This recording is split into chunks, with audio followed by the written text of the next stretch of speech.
Sir ওদিকে ছাত্র নেতা ভাষণ দিচ্ছে। কি বলিস? ওটাই তো নিউজ। হ্যাঁ, ওখানে যে ক্যামেরা ধরবে এমন ভাবে 1 সেকেন্ড যেন মিস না হয়। আসল নিউজের খবর নাই, হুদেই ফাঁকা নিউজ নিতেছে। চল ফাজিল কথা। কোথায় হলো ইস্যু? দাবি দাদার অন্য কিছু।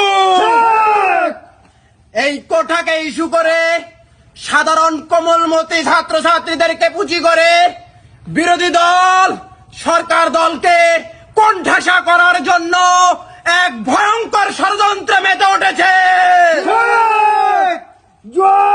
আস্তে আস্তে আস্তে ভাইরা আমার, আপনারা দেখেছেন আমাদের নেতৃত্বে অত্র এলাকায় কোন প্রকার দাঙ্গা হাঙ্গামা সংঘর্ষ অপ্রীতিকর ঘটনা ঘটে নাই।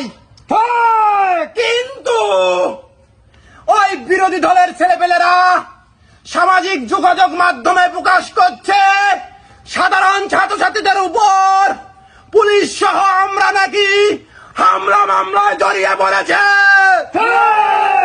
It is same same same.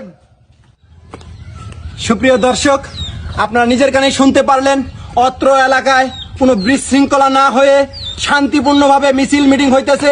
অতএব গুজবে কান দিবেন না। ফাজলামি শুরু করছেন না, বাদামি দিবে সাংবাদিকতা শুরু করছেন। ওই বেশে আগে ছাত্র করে মাইরা ফাটাফাটা করে রক্তাক্ত করতেছে, প্রত্যেকটা ছাত্র হাসপাতালে নিয়ে গেছে। আর আপনি কইতেছেন শান্তিপূর্ণভাবে মিছিল মিটিং হইতেছে না। গলা নামে কথা বলেন। আপনি কার সাথে কথা বলতেছেন জানেন আপনি? হ্যাঁ, সাংবাদিকতা কি আপনার কাছ থেকে আমার শিখা লাগবে? চুপ, তুই আমার বাবার সাংবাদিক হইছস। সত্য নিউজ প্রকাশ করে পারলে এই মধ্যে থাকবি, না হলে ভোট দিলাম যাচ্ছি। ভোট জান তুই ফাজলামি শুরু করছস। হ্যাঁ করলাম না, আপনাদের ঘন্টুর এই আন্দোলনের সংবাদ প্রচার করলাম না? হ্যাঁ, আমাদের মাঠের মধ্যে কত সুন্দর মুগ ডালের বাম্পার ফলন হইতেছে, এত দামি একটা নিউজ প্রচার করা বাদ দিয়ে এইখানে আসছি জীবনের মায়া ত্যাগ করে। আর আপনারা আমার উপরে এই জন্যই তো আপনাদের আন্দোলন সফল হবে।